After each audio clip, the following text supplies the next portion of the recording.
নমস্কার বন্ধুরা, দেখুন এই মেশিনটি আর্মেচার কার্বন সমস্ত কিছু চেঞ্জ করার পরে মেশিনটা ওকে হয়ে গেল।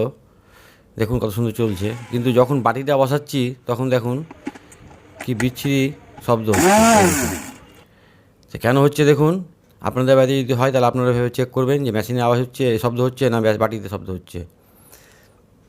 এবার বাটিতে শব্দ হলে বাটিটা কী করতে হবে সেটাও দেখুন। বুশটা খুলে নিতে হবে, নতুন একটা বুশ ওখানে বসিয়ে কাঠ দিয়ে মারলে ওখানে লাগানো হয়ে যাবে। এবার স্যাপটাকে নিতে হবে, স্যাপে তো ব্লেড লেগে আছে। এবার ওখানে একটু তেল দিতে হবে, নারকেল তেল দিলে ভালো হবে। নারকেল তেল দিয়ে একটা ওয়াশার দেওয়ার পরে স্যাপটা বুশের মধ্যে ভরে দিতে হবে। এক হাতে ব্লেডটা ধরে রেখে নিচের দিকে যে পরিমাণ গ্যাপ থাকবে থ্রেডের নিচে ওয়াশার দেওয়ার পর কাপলিংটা লাগিয়ে দিতে হবে। এই দেখুন হয়ে গেল। এবার বাটি বসিয়ে দেখাচ্ছি আপনাদের, কোনো আওয়াজ নেই, দেখুন সুন্দর চলছে। তা আপনারা এইভাবে চেক করে নিয়ে যাওয়ার পর দোকানে নিয়ে যাবেন। ভিডিওটা শেষ করলাম, সকলে ভালো থাকবেন।